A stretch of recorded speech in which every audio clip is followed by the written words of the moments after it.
Welcome back to Shore Sports Talk here on 94.3 The Point. I am Vin Ebenau and joined by Bryan Hoch, Yankees beat reporter for MLB.com, talking about all things Bronx Bombers, New York Yankees, and so much more here on Mother's Day morning. Bryan, welcome back onto the show. Thanks for taking the time.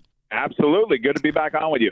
So I know when you and I talked in spring training and everything, we were trying to figure out, okay, who's going to be involved, who are the factors going to be, who's going to be healthy, and then not long after we talked, the pitching rotation started to come apart and go on to the IL. So I know they've battled some injuries, pitching-wise, offense, and really outside Giancarlo Stanton and Donaldson, they have most of their pieces in that lineup. So what is your take on the state of the Yankees offense? I know they had a couple big wins the last couple days against Tampa and then certainly sweeping Oakland, but with all the pieces in the lineup now, do you think, or do you get that sense that the Yankees offense is starting to turn around? Well, I like what I've seen in that I think that when they get down early, they're not afraid to punch back. And I think you've seen a lot of fight here these last few times. I think it's 7 of their last 9 wins are of the comeback variety. So even when they get down, they're not hanging their heads.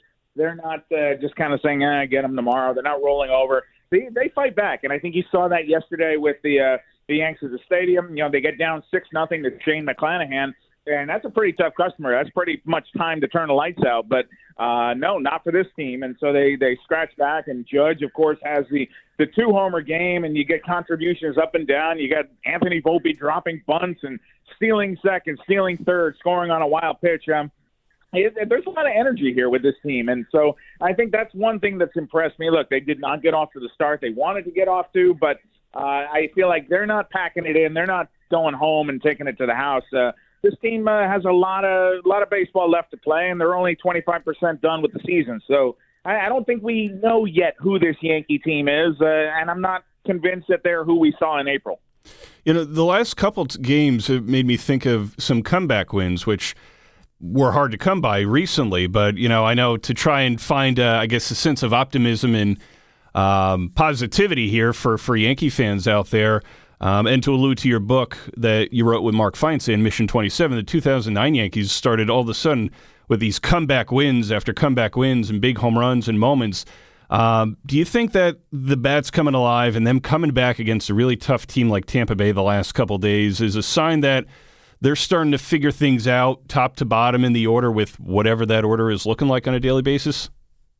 I think it could be. I think that it's very much still a work in progress, and you're keeping the lights on. You're waiting for Giancarlo Stanton and, to a lesser extent, Josh Donaldson to come back too. But for the moment, this is what they have, and this is what they have for the foreseeable future here. So I think that the fact that the pieces are clicking together, you know, Aaron Boone has mixed and matched a lot and tried to find some answers. But ultimately, I think it's going to be the big guys like an Aaron Judge, like an Anthony Rizzo, who, you know, they've combined for 4 homers the last 2 games there.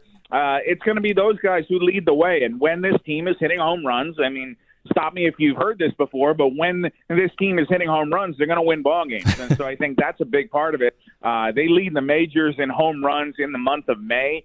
So that is not a coincidence. I think that when they're not hitting the ball out of the ballpark, it's hard for this team to put crooked numbers on the board, but they have definitely shown an ability here. And once again, yeah, you referenced those 2009 Yankees. They were the kings of the comeback, and they had so many walk-off wins during the year, and that was great for team camaraderie. Maybe you're starting to see the beginning pieces of that coming together here. One stable part of the offense, and Judge was out with that little bit of a hip injury. Now he's back, and it looks like he's found his power stroke again. But just Anthony Rizzo, the start to the season he's pretty much leading the Yankees in all these offensive categories: batting average, homers, RBIs, OBP, hits, and so on and so forth. I'm sure some of it has to do with the ban on the shifts, but he just seemed to find his average again and his power stroke. I mean, what has impressed you about Anthony Rizzo to start the year? This is exactly what we predicted was going to happen. I remember talking about this with you in spring training. I said the elimination of the shift is going to give him 7, 8, 10 extra hits, and I think you've already seen that here where there's been a bunch of balls that he's hit just threw the right side of the infield, and you look up and you say, you know what, last year there was somebody standing there, but instead now Rizzo's on first base. And I think that, it's a chicken or egg thing. Is that going to help his confidence and make him perform better? Or is it just a result of the fact that, hey, hits are hits and you take them where you can get them? I mean, he dropped a bunt single, and I don't know where that came from. He was inspired by Anthony Volpe, but I feel like I think that Rizzo is such an important part of this team. It kind of feels like he's been here forever and been part of the furniture, even though I know he's only been here for, 2.5 years, and he started his whole career in Chicago, and it kind of feels like he's one of those guys who just fit right into the Yankee fold. He's got the demeanor for it, a left-handed hitting first baseman with a good glove. That's the kind of thing the Yankees are built on here. So he has fit really nicely into the fabric of this team, just as a veteran presence, obviously a clubhouse leader. He's best friends with Judge, which doesn't hurt, but he's definitely pulling his weight, and he's been a big part of this Yankee team so far. Brian, I want to talk about pitching. Obviously, outside the last couple starts against Tampa, Garrett Cole's had a Cy Young year and certainly bounced back from a couple home runs Friday night and everything, but Cole's been a mainstay. Nestor has struggled in his last couple outings. Herman's looked good for the most part, and then you're trying to see what you're getting out of Schmidt and Brito with Severino coming back soon.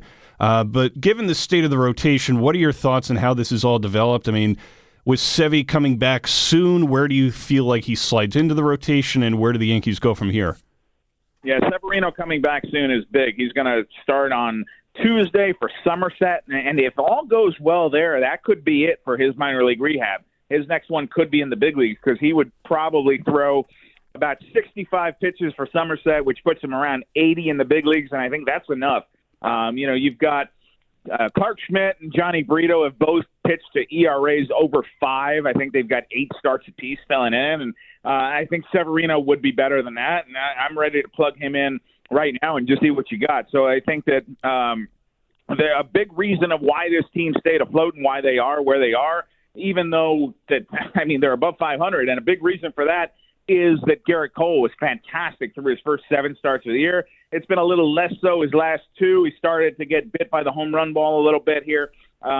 See if he can keep that under control. And I think one thing that concerns me about this Yankee rotation is Nestor Cortez, because he has gotten hammered the second and third times through the order. It happened again against Tampa Bay. Remember that disaster of a start he had in Texas. So that would be a concern for me, that Nestor's not looking quite like all-star Nestor, and I wonder if it is related to that spring hamstring injury he had where he didn't have enough time. It kind of delayed his window to build up.